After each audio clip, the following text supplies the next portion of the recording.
یہ کہتے ہیں جی داتا صاحب گورنر پنجاب ہے، تو پنجاب میں جتنی مہنگائی ہو رہی ہے، پنجاب میں جتنی بجلی کے بل زیادہ آئے ہیں، تو وہ تو پھر ہم انہی سے پوچھیں گے نا، کیونکہ ان کی ڈیوٹی ہیں. اور اگر یہ کہتے ہیں کہ نہیں یہ آپ ہمارا مذاق اڑا رہے ہیں، تو پھر آپ کہہ دیں کہ ڈیوٹیاں کوئی نہیں ہیں، ہم بات کرنا بند کر دیں گے. یہ سب کچھ یہ خود کروا رہے ہیں.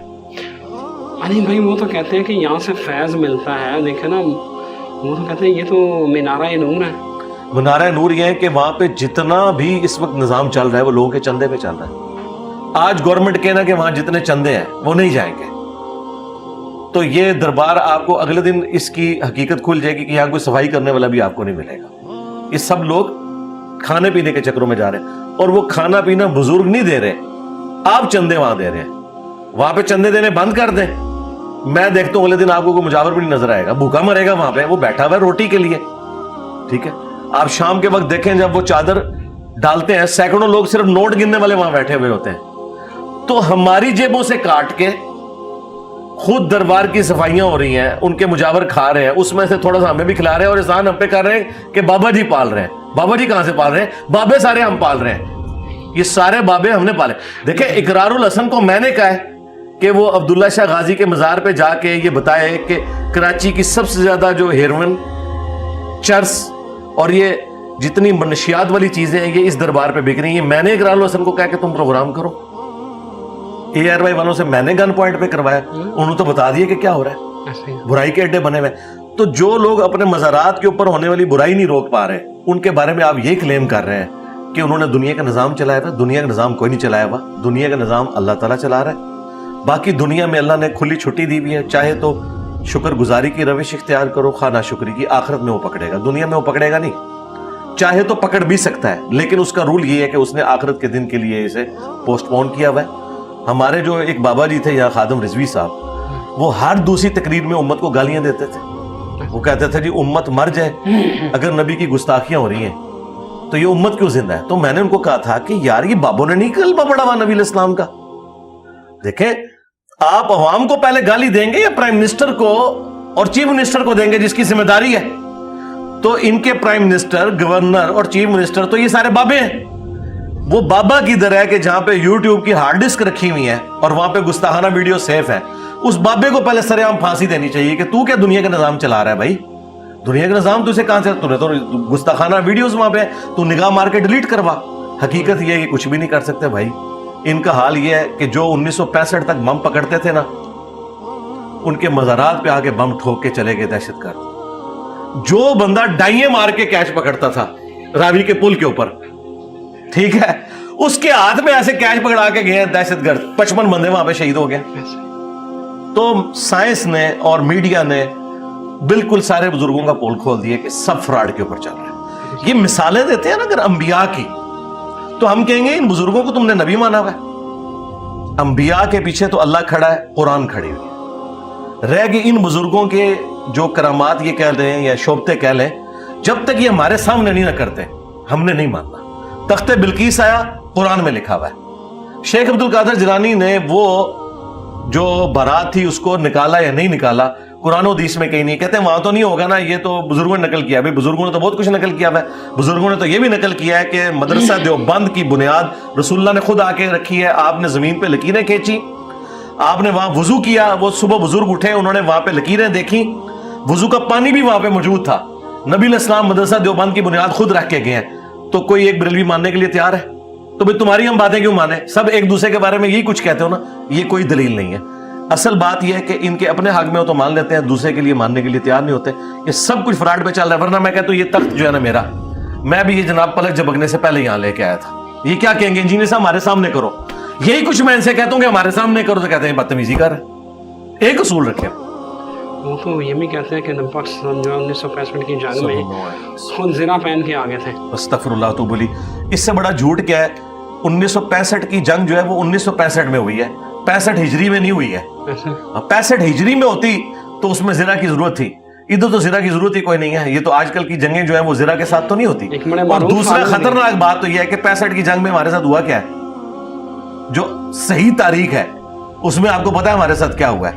تو کیا نبی علیہ السلام 65 کی جنگ میں انڈیا کی طرف سے لڑے تھے؟ یہ ہم مان لیں. 71 کی جنگ میں وہ انڈیا کی طرف سے لڑے تھے. اور بنگلہ دیش ہم سے الگ ہو گیا. تو یہ ان کو پتہ ہی نہیں ہے. اور یہ دیکھیں یہ انتہائی ذمہ دار قسم کے علماء ہیں جو اس قسم کی کہانیاں سنا رہے ہیں. ان کو بالکل شرم نہیں آتی ہے کہ اس کا اینڈ رزلٹ کیا نکلے گا. وہ کہیں گے کہ دیکھو یار ایک تیر سے دو شکار ہو گئے. پاکستان کے ساتھ جو ہم نے کیا وہ تو کیا, ہم نے تو ان کے دین کو بھی شکست دے دی ہے کہ ان کا نبی جنگ لڑنے کے لیے نعوذ باللہ آئے ہوئے تھے اور ہم نے ان کو بھی شکست دے دی. کتنا خطرناک کھیل کھیل رہے ہیں. اللہ اکبر. علی بھائی اب 2-3 سوال ہیں, یہ لے لیجیے گا اور مجھے اس کا جواب دے دیجیے گا.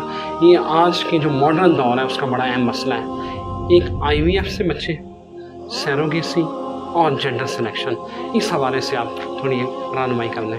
جینڈر سلیکشن کے اندر کوئی ایشو نہیں. یہ اللہ تعالیٰ نے ایک آپ کو ایکوائرڈ نالج کے ذریعے یہ چیز سکھائی ہے کہ آپ اس طریقے سے معاملات کو سیٹل کر سکتے ہیں. اصل ایشو یہ ہے, میں چونکہ یہ فیمیلز نے بھی دیکھنا ہے پروگرام, شادی شدہ لوگوں نے بھی, غیر شادی شدہ نے, میں کوڈ ورڈز میں بات کروں گا. میاں بیوی جو ایک ازدواجی تعلق میں بندھے ہوئے ہیں, اگر اس معاملے میں کسی تیسرے عورت یا مرد کی انوالومنٹ نہیں ہے تو پھر یہ سارے معاملات درست ہیں. خواہ وہ آپ ٹیسٹ ٹیوب کے ذریعے کریں, سیروگیسی والا ایشو ہو. ونس اگر آپ عورت کو یوز کرتے ہیں جو ادر دین اس نکاح کی بائنڈنگ کے, یا کوئی اور مرد انوالو ہو جاتا ہے اس میں, پھر ظاہر ہے کہ وہ چلیں وہ ہم اس کے لیے وہ ایک ورسٹ قسم کی ٹرم تو نہیں بولتے, لیکن حلال والا معاملہ وہ نہیں ہوگا. یہ بالکل کلیئر کٹ بات ہے. باقی جینڈر سلیکشن آپ کر سکتے ہیں, وہ آپ کا رائٹ ہے, وہ آپ سائنس نے ظاہر ہے انسان کو ترقی کروائی ہے. اور اگلے زمانوں میں بھی آپ دیکھیں جب عورتیں پریگننٹ ہوتی تھی, ان کی خوراک ہوتی تھی, ٹھیک ہے, اس کا اہتمام کیا جاتا تھا. پھر وہاں دائیاں آ کے مالش کرتی تھی تاکہ ڈلیوری میں آسانی ہو. یہ وہ سارے سائنٹیفک چیزیں تھی جو صدیوں سے لوگ استعمال کر رہے ہیں. پھر ڈلیوری کے بعد بھی ان کی خوراک کا خیال رکھا جاتا تھا. تو وہ کس لیے رکھا جاتا تھا؟ اس لیے کہ ظاہر ہے کہ انسان نے صدیوں سے یہ چیزیں لرن کی ہیں کہ ان چیزوں کے ذریعے آپ کسی کی صحت کا خیال رکھ سکتے ہیں. ہر وہ چیز جو انسان کی صحت بچانے کے لیے ضروری ہے وہ آپ نے ایکٹیویٹی پرفارم کرنی ہے. دیکھیں بخاری مسلم میں حدیث ہے, نبی علیہ السلام نے فرمایا کہ شفا 3 چیزوں کے اندر ہے.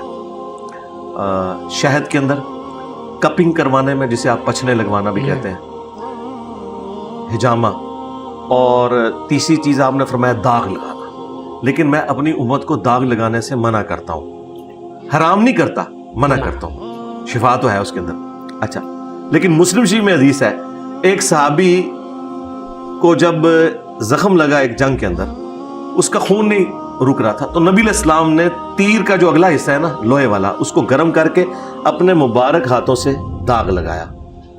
ایک طرف منع کیا, لیکن جب کوئی اور چارہ نہیں تھا تو آپ نے اس طریقہ علاج کو استعمال کیا. آج بھی ماڈرن جو ڈاکٹرز ہیں وہ الیکٹرک داغ دیے جاتے ہیں ان کے اندر, آپریشنز کے اندر, تاکہ خون کو روکنے کے لیے. اب تو خیر ادویات بھی آ گئی ہوئی ہیں. تو آپ نے جو طریقہ علاج جس میں کسی کی جان کو بچایا جا سکتا ہے وہ سارے کے سارے معاملات لے کے چلنے ہیں. اور اس طریقے سے جو میڈیکل سائنس نے جتنی ترقی کی ہے جس کے ذریعے آپ معاملات کو بہتر کر سکتے ہیں وہ آپ ضرور کریں. لیکن اس کا جو دوسرا رخ ہے نا کہ اگر سپوز الٹرا ساؤنڈ کے ذریعے پتہ چل گیا کہ بچے میں کوئی ڈس آرڈر ہے یا چانسز ہیں, تو اس کی بنیاد کے اوپر پریگنینسی کو ضائع کرنا, اس کی کوئی اجازت نہیں ہے جی. ہاں یہ بالکل دیکھیں, گورے تو آج اس لیول کے اوپر پہنچے ہیں نا کہ وہاں پہ جو اسپیشل لوگ ہیں انہیں اسپیشل پروٹوکول دیا جاتا ہے. انسانیت کی قدر ہے.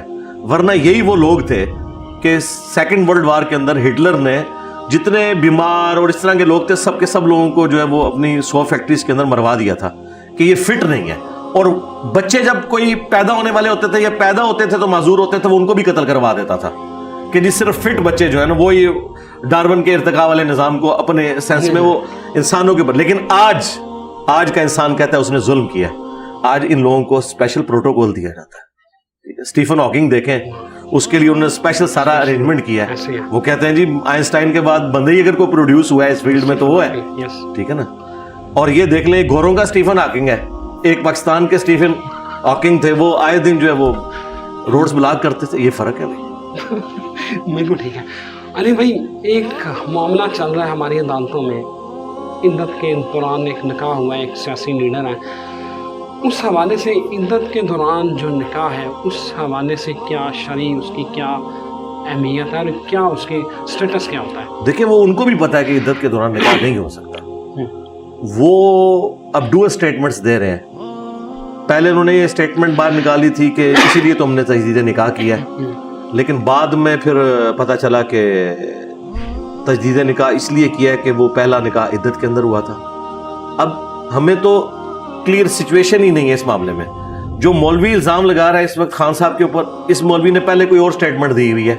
اس نے کہا تھا کہ میں نے جو ہے وہ بشرا بی بی سے پوچھا تھا تو انہوں نے کہا کہ میں نے عدت جو ہے سنت کے مطابق اپنے ایکس ہسبینڈ کے گھر پوری کی ہے, کیونکہ نبی الاسلام نے اس کو سنت کے طور پہ تعلیم کیا ہے کہ عدت وہاں پہ اگر پورا کرنا چاہے وہ عورت تو کر سکتی ہے.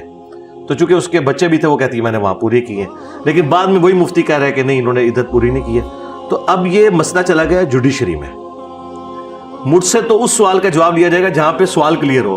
جواب سوال کا ہوتا ہے, جب سوال ہی نہیں ہے تو جواب کیا ہوگا. ہاں آپ دونوں سچویشن رکھ لیں کہ اگر انہوں نے عدت کے اندر نکاح کیا ہے تو وہ تو بالکل حرام ہے اور وہ اسٹیبلش ہی نہیں ہوا. ٹھیک ہے. اور اگر عدت کے اندر نہیں کیا تو نکاح بالکل درست ہے. بالکل ٹھیک. علی بھائی, ہر بندے کی ایک ذمہ داری, اگر اس کو کوئی عہدہ یا کرسی ملی ہوئی ہے تو اس کو اپنی ذمہ داری نبھانی ہے, وہ آئینی ہے, قانونی ہے, جو بھی ہے. اگر ایک ادارہ جیسے الیکشن کمیشن ہے اس سے الیکشن وقت پہ کروانے ہیں, اگر وہ یہ ڈیوٹی سر انجام نہیں دے رہا تو اس حوالے سے آپ کیا کہتے ہیں؟ اللہ کے حضور مجرم ہے جی. یا تو کوئی جسٹیفیکیشن پیش کریں, آ کے پبلک کو سیٹسفائی کریں کہ کس وجہ سے کر رہے ہیں. جس طرح ابھی یہ الیکشن لیٹ ہو رہے ہیں اس میں تو وہ جینون پلی لے رہے ہیں کہ چونکہ آئین میں یہ بھی ہے کہ اگر مردم شماری ہوئی ہے تو اس کے بعد 4 مہینے کا ان کے پاس الاؤنس موجود ہے جس میں انہوں نے حلقہ بندی نئے سرے سے کرنی ہے. تو 4 مہینے انہوں نے لے لیے نا, انہوں نے کسی طریقے سے اس معاملے کو لے کے چل رہے ہیں نا. لیکن یہ ان کو آ کے پبلک کو جواب دہ ہونا چاہیے. یہ تو سپریم کورٹ میں کوئی پٹیشن فائل کرے نا تو سپریم کورٹ اس کو دیکھ لے گی. انہیں اپنی آئینی ذمہ داری پوری کرنی چاہیے. ہاں بالکل ٹھیک ہے. علی بھائی, ایک اور اہم مسئلہ ہے یہ جو بہت سارے, میں کیونکہ میرا دیہات سے ایک بیک گراؤنڈ ہے تو میں وہاں سے جو مسجدوں والے مولوی ہوتے ہیں نا, میں نے ان کو کہتے سنا ہے کہ یہ جو انگلش میڈیم اور انگریزی میڈیم اسکول ہیں ان میں بچوں کو پڑھانا حرام ہے. اچھا, ذرا رہنمائی فرما دیں آپ. میرا خیال ہے یہ تو پرانی باتیں ہوں گی, اب تو کوئی نہیں ایسے کرتا. اب بھی ہوتا ہے, بالکل ہوتا ہے. اگر ہو رہا ہے کہیں گاؤں ایریا میں تو ان کی جہالت ہے, اس کو یعنی ہم کسی مکتب فکر کے ساتھ منسوب نہیں کر سکتے. پڑھ لکھے جو علماء ہیں وہ تو کبھی ایسی بات نہیں کریں گے. تو یہ جو جاہلیت کے اوپر مبنی باتیں کرنے والے تھے ابھی آہستہ آہستہ کم ہوتے جا رہے ہیں. اب اس میں ان کسی فرقے کو بلیم نہیں کر سکتا, یہ ان لوگوں کی اپنی جہالت ہے. بالکل ٹھیک ہے. علی بھائی, موسٹلی بہت سارے لوگ اس وقت جب انٹرویو پینٹ شرٹس میں ہوتے ہیں تو کیا کھڑے ہو کے پیشاب کیا جا سکتا ہے؟ کھڑے ہو کر پیشاب کرنا مرد کے لیے جائز ہے اگر وہ ایسی صورتحال میں ہے کہ وہاں بیٹھ کے پیشاب کرنے کی فیسلٹی موجود نہیں ہے. اسلام کی اصل میں جو ریکوائرمنٹ ہے آپ سے وہ یہ ہے کہ پیشاب کرتے ہوئے آپ کے جسم کے اوپر یا کپڑوں پہ چھینٹیں نہ رکھیں. بخاری مسلم میں حدیث ہے نا, نبی الاسلام ایک قبر کے پاس سے گزر رہے تھے, 2 قبریں تھیں, آپ نے فرمایا ان کو عذاب ہو رہا ہے, ایک چگلی کھاتا تھا, دوسرا پیشاب کے چھینٹوں سے نہیں بچتا تھا. پھر آپ نے ایک ٹہنی درخت سے توڑ کے اس کے 2 حصے کر کے اس پہ لگا دیا اور فرمایا جب تک یہ ہری رہیں گی ان کے عذاب میں تخفیف ہوگی. تو اس میں پیشاب کے چھینٹوں سے بچنے کا ذکر تھا. تو اصل مقصد پیشاب کے چھینٹوں سے بچنا ہے. اگر پیشاب کے چھینٹوں سے کھڑے ہو کر پیشاب کرنے میں بچت ہے تو کھڑے ہو کر کریں, اور اگر بیٹھ کے پیشاب کرنے میں بچت ہے تو آپ بیٹھ کے کریں. ایسی جگہ بھی ہو سکتی ہے, یعنی کہ بہت پتھریلی زمین ہے, وہاں پہ اگر آپ بیٹھ کے پیشاب کرتے ہیں تو اپنے اوپر آتے ہیں, اس کی بجائے آپ ایک سائڈ پہ کھڑے ہو کر پیشاب کرتے ہیں. تو صحیح بخاری میں موجود ہے, نبی الاسلام نے بھی کھڑے ہو کر پیشاب کیا ہے جواز کی حد تک, یعنی کبھی ضرورتاً ایسا کرنا پڑ جائے. لیکن آپ علیہ السلام کی جو عمومی سنت ہے وہ بیٹھ کے پیشاب کرنا ہے. امام ترمذی نے پہلے ایک باب باندھا ہے بیٹھ کے پیشاب کرنے سے متعلق, اور اس میں سیدہ عائشہ کی بھی حدیث لے کے آئے ہیں وہ کہ حضرت عائشہ نے فرمایا سلام اللہ علیہ کہ تم اگر یہ سنو کہ کوئی شخص یہ کہہ رہا ہے کہ نبی الاسلام کھڑے ہو کے پیشاب کرتے تھے تو اس کی تصدیق نہ کرنا. اچھا, یعنی عمومی عمل آپ کا یہی تھا. یہ عمومی عمل میں اس میں سے اس لیے نکال رہا ہوں کہ اس کے بعد امام ترمذی نے اگلا باب باندھا ہے, اس میں رخصت کا بیان, اور اس میں انہوں نے وہی حدیث لی ہے جو بخاری میں ہے کہ نبی الاسلام نے کھڑے ہو کر پیشاب کیا. تو اس سے یہ پتہ چل گیا کہ مرد کے لیے کھڑے ہو کر پیشاب کرنا یہ جائز ہے. جس طرح آپ ملٹی نیشنل ہوٹلز کے اندر اگر کسی نے پینٹ شرٹ پہنی ہے وہاں پہ کھڑے ہو کر پیشاب کی جگہ بنی ہوئی ہے, بشرطے کہ آپ کے اوپر چھینٹیں نہ پڑیں. اصل مقصد یہ ہے کہ چھینٹیں نہ پڑیں. جس طرح اصل مقصد مسواک کرنا نہیں ہے. اسلام کو مسواک سے کوئی لینا دینا نہیں ہے, اسلام کو دانتوں کی صفائی سے ہے. اب جب ہم یہ باتیں کرتے ہیں, کہتے ہیں مسواک کی توہین کر دی ہے, تو آپ لوگ تو خود مٹی کی توہین کر رہے ہو, کیونکہ نبی علیہ السلام نے تو صابن استعمال نہیں کیا, آپ تو مٹی استعمال کرتے تھے غسل سے پہلے, بخاری مسلم میں ہے. تو آپ صابن کیوں استعمال کرتے ہو؟ تو یہ آپ کو بتائیں گے کہ وہ مٹی اس زمانے میں صفائی کے لیے استعمال ہوتی تھی, اب صابن ہوتا ہے. تو بھائی آج اگر جتنی دنیا کی آبادی ہے ان کے لیے مسواکیں آپ جمع کرنا شروع کر دیں, تو جو اس وقت درختوں کی حالت ہے تو آپ کیسے پوری کر سکتے ہیں؟ ٹوتھ برش تو آپ کو سستا پڑتا ہے. پھر آج کل کی جو مرغن غذائیں ہیں جس قسم کی, اس میں ٹوتھ پیسٹ کو جس طریقے سے سائنٹیفکلی مینیج کیا گیا ہے, اس سے صفائی زیادہ بہتر ہوتی ہے ایز کمپیئر ٹو مسواک والے معاملے میں. تو اصل مقصد ہے دانتوں کی صفائی. جس طرح اصل مقصد جسم کو صاف کرنا ہے, بھلے وہ آپ مٹی سے کریں یا وہ آپ صابن سے کریں, اصل مقصد کو آپ نے اچیو کرنا ہے. جو صحیح مسلم میں حدیث ہے, صفائی نصف ایمان ہے, صفائی نصف ایمان ہے. علی بھائی اب ذرا کرنٹ افیئرس پہ آتے ہیں. روس, یوکرائن, اسرائیل, فلسطین, کیا یہ ہم تیسری عالمی جنگ کی طرف بڑھ رہے ہیں؟ یہ تو کئی دفعہ پہلے بھی اس طرح ہو چکے ہیں. ہم چونکہ اس ایرا میں ان ساری چیزوں کو میڈیا کے اوپر دیکھ رہے ہیں. دیکھیں صدام حسین کی جب جنگ شروع ہوئی تھی, اس وقت بھی تیسری ورلڈ وار تو بنا دی تھی ساروں نے, عربیوں نے بھی, یہاں اجمیوں نے بھی. اور اس کے بعد جب افغانستان کی وار شروع ہوئی, پھر تیسری عالمی جنگ انہوں نے بنا دی تھی. اس سے بہت پہلے 67 کی جب جنگ ہوئی ہے, اور اس کے بعد 73 کی جنگ جو عرب ملکوں کی ورسز اسرائیل کے, اس وقت بھی رشیا نے سارا اسلحہ دیا تھا شام کو بھی اور مصر کو بھی اسرائیل سے لڑنے کا. ادروائز مسلمانوں کی تو کمپیٹنسی نہیں تھی, اور مصر نے 73 میں وہ چھینا ہوا علاقہ واپس لے لیا تھا جو 67 میں ان سے چھن گیا تھا. وہ کس طرح واپس لیا تھا؟ وہ مطلب نہ تو بغداد شریف والوں نے اسلحہ دیا تھا, نہ اجمیر شریف والوں نے. وہ روس شریف ہی کام آیا تھا, ایک کمیونسٹ ملک, انہوں نے ان کا ساتھ دیا تھا. اور آج بھی رشیا جو ہے اس کی اپنی گیم ہے. جو یوکرین میں وہ جنگ لڑ رہا ہے نا, ہم تو اس جنگ کو غلط سمجھتے ہیں. آج کے اس ماڈرن دور میں کوئی ملک انویژن کر کے کسی دوسرے ملک میں چلا جاتا ہے, اس کو کوئی رائٹ نہیں ہے. ٹھیک ہے, خان صاحب اس وقت پھونک چڑھائی بھی تھی لوگوں نے, خان صاحب جو ہے وہ رشیا کی حمایت کر رہے تھے. میں اس وقت بھی کہہ رہا تھا یہ غلط ہے. وہی ہوا 3 دن بعد ہمارے جو اس وقت کے آرمی چیف تھے, انہوں نے سیدھا کہہ دیا کہ انویژن ہے یہ. اچھا, پھر خان صاحب جب نکالے گئے تو خان صاحب کو ضرورت پڑ گئی یورپ اور امریکہ کی. جب اس صحافی نے انٹرویو لیا, اس نے کہا آپ اس کو کنڈیم کرتے ہیں کہ نہیں؟ خان صاحب جو سارا حقیقت ٹی وی اور فلانے ٹمکاڑے ٹی ویوں سے اور سوشل میڈیا سے ہائپ کریٹ کی ہوئی تھی رشیا کے زمانے میں, ہوا نکل گئی. خان صاحب نے کہا بالکل رشیا نے غلط کیا. اب ہم وہ یوٹیوبرز جو خان صاحب کو پھونک چڑھاتے تھے ان سے پوچھیں گے یار پہلے تم لوگ کیا کرتے رہو؟ اس کا مطلب انجینئر صاحب کی رائے پہلے ٹھیک تھی, خان کو بعد میں سمجھ آئی. خان نے کنڈیم کیا ویڈیو کے اندر کہ یہ رشیا نے غلط کیا. اب رشیا چونکہ پوری دنیا میں گالیاں کھا رہا تھا, اسے تو موقع مل گیا. رشیا کو کوئی مسلمانوں سے ہمدردی نہیں ہے. رشیا کو یہ موقع مل گیا کہ امریکہ تو مجھے گالیاں دے رہا تھا نا, اور یوکرین کو تو اسلحہ دے رہا تھا, دیکھ پھر میں اب جو ہے نا مسلمانوں کو اٹھاؤں گا. یہ پوری پالیٹکس ہو رہی ہے, اس کا نہ اسلام سے کوئی لینا دینا ہے. ٹھیک ہے, جو چائنا یا رشیا سپورٹ کر رہا ہے. ہاں, حماس جو کچھ کر رہی ہے وہ اپنی خالصتاً اسلام کے لیے کر رہی ہے. ٹھیک ہے, ان کی ایکٹیویٹی سے کسی کو اختلاف ہو سکتا ہے یا کوئی ایگری کر سکتا ہے, وہ ہر بندے کا رائٹ ہے. لیکن یہ جو دوسرے ملک بیچ میں ٹپکے ہیں نا, ان سب کے اپنے مفادات ہیں. سعودی عرب نے بھی جب دیکھا نا کہ چائنا بھی تھوڑا حوصلہ دے رہا ہے اور رشیا بھی اور امریکہ بھی آج کل بیک فوٹ پہ ہے, ظاہر ہے ادھر والے ملک کی اکانومی بڑھ گئی ہے. اب چائنا تو اس وقت دنیا میں لیڈ کر رہا ہے, تو انہوں نے بھی ہمت دکھائی. مجھے بتائیں ان عربیوں نے کبھی ہمت دکھائی ہے امریکہ کے مقابلے پہ؟ صدام حسین کے ساتھ جو کچھ کیا امریکہ نے, اس کے بعد جو کچھ افغانستان میں ہوا, ان لوگوں کی تو جرت ہی نہیں بول جائیں. آج یہ جو امریکہ کے وزیر کو پوری رات بٹھائی رکھا ہے محمد بن سلمان نے, لوگ کہہ رہے ہیں جی بڑی کر دی ہے. نہیں, بس یہ ہے کہ وہ دیکھ رہے ہیں کہ اس وقت پلڑا ادھر بھاری ہے.